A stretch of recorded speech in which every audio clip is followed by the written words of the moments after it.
నేను మీ doctor Lakshmi Suchitra, general and laparoscopic surgeon from Sankhya hospitals. ఈరోజు మనం హర్నియా టైప్స్ గురించి తెలుసుకుందాం. సో ఈ ఇంగ్వైనల్ హర్నియా అనేది అంటే గజ్జెల్లో వాపు అనేది మనం యూజువల్గా మగవాళ్ళల్లో ఎక్కువ చూస్తుంటాం అన్నమాట. తర్వాత కొన్నిసార్లు తొడల పై భాగంలో అంటే గజ్జెలకి జస్ట్ కింద కూడా మనకి స్వెల్లింగ్ వచ్చే అవకాశం ఉంటుందన్నమాట. సో దాన్ని ఫెమోరల్ హర్నియాస్ అంటాము. తర్వాత ఎపిగాస్ట్రిక్ హర్నియా అంటే బొడ్డుకి పై భాగంలో అంటే ఛాతికి బొడ్డుకి మధ్యలో మనకి హర్నియాస్ వస్తుంటాయి, అంటే వాపుల్లాగా వస్తుంటాయి. దాన్ని ఎపిగాస్ట్రిక్ హర్నియా అని అంటుంటాం. సో ఈ ఎపిగాస్ట్రిక్ హర్నియాలో ఏమవుతుందంటే పెయిన్ అనేది చాలా సివియర్గా ఉంటుందన్నమాట, నార్మల్ వేరే హర్నియాస్తో కంపేర్ చేస్తే. ఎందుకు అనంటే ఎపిగాస్ట్రిక్ హర్నియాస్లో మెయిన్గా అవి ఏమవుతాయంటే చిన్న హోల్ అనేది చాలా చిన్నగా ఉంటుందన్నమాట ఆ ఎపిగాస్ట్రిక్ రీజియన్లో.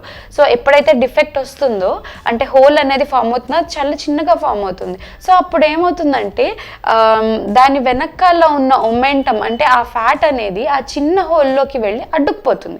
సో అడ్డుకుపోవడం వల్ల సివియర్ పెయిన్ అనేది వస్తుంది అనమాట. సో యూజువల్లీ ఎపిగాస్ట్రిక్ హర్నియాస్ చాలా పెయిన్ఫుల్గా ఉంటాయి.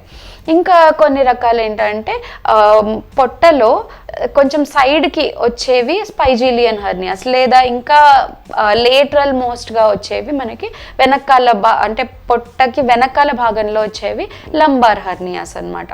సో ఇలాగా ఒక్కొక్క ప్లేస్లో వచ్చే హర్నియాస్ని ఒక్కొక్కలాగా డిఫైన్ చేశారనమాట. లైక్ ఎపిగాస్ట్రిక్ హర్నియా అని, స్పైజీలియన్ హర్నియా అని, లంబార్ హర్నియాస్ అని చెప్పి, ఆబ్చురేటర్ హర్నియాస్ అని చెప్పి. సో ఇలా డిఫరెంట్ టైప్స్ ఆఫ్ హర్నియాస్ ఉంటాయి.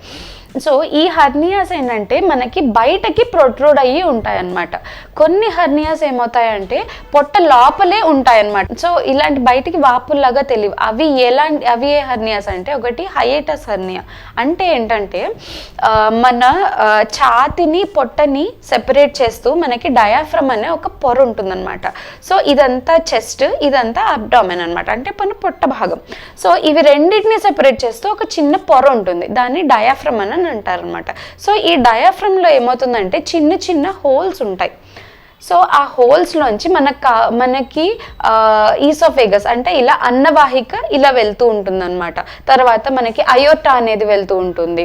సో ఇలాంటివి పాస్ అవుతూ ఉంటాయి అన్నమాట ఈ డయాఫ్రమ్ నుంచి. సో ఏమవుతుందంటే ఆ డయాఫ్రమ్లోంచి ఇలా అన్నవాహిక ఇలా పాస్ అయ్యి ఇక్కడ స్టమక్ లాగా పెద్దగా ఎన్లార్జ్ అవుతుందన్నమాట.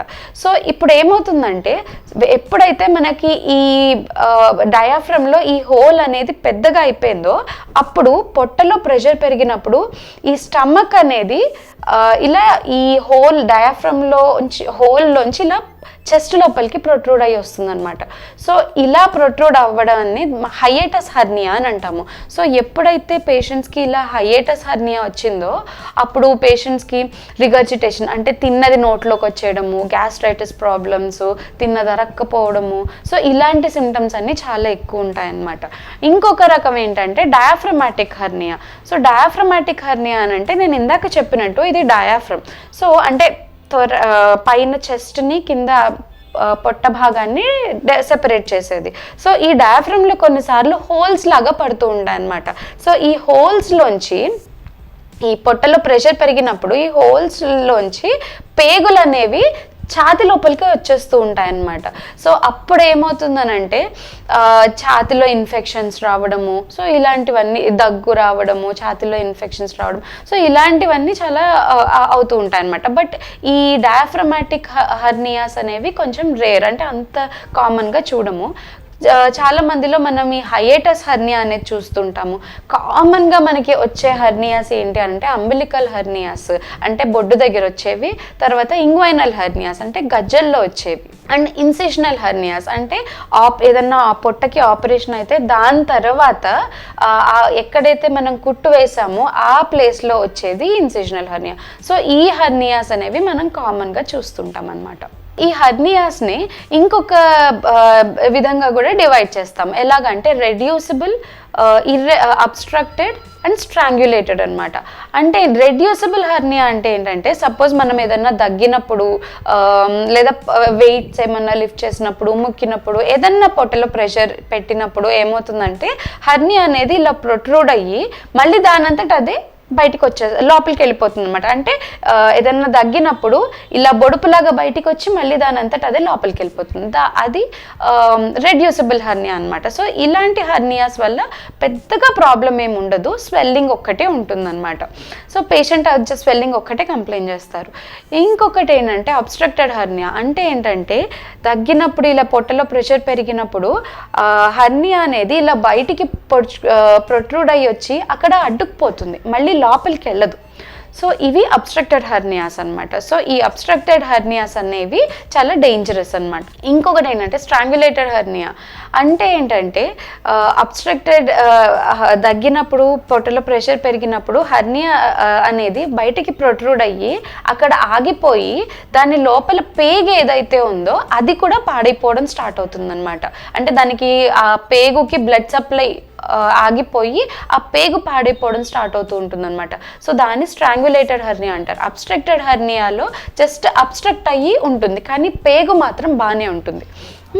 అది తర్వాత అంటే అబ్స్ట్రక్షన్ అలాగే కంటిన్యూ అవుతూ మనం సరైన ట్రీట్మెంట్ తీసుకోకుండా ఆ అబ్స్ట్రక్షన్ అలాగే కంటిన్యూ అవుతూ ఉంటే, అంటే మనం ట్రీట్మెంట్ కనుక డిలే చేసినట్టయితే అప్పుడు అబ్స్ట్రక్షన్ అనేది స్ట్రాంగులేషన్ మోడ్లోకి వెళ్ళిపోతుంది అనమాట. అంటే ఏదైతే పేగు అడ్డుకుందో దానికి రక్త ప్రసరణ అనేది తగ్గిపోయి పేగు కూడా పాడైపోవడం జరుగుతుంది.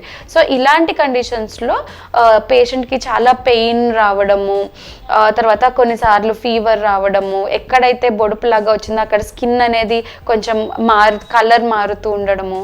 సో ఇలాంటి కండిషన్స్ అన్నీ చూస్తామన్నమాట. సో ఈ హర్నియా రకాల గురించి మీకు ఇంకేమైనా డౌట్స్ ఉంటే కింద స్క్రోల్ అవుతున్న నెంబర్కి కాల్ చేయండి. Thank you.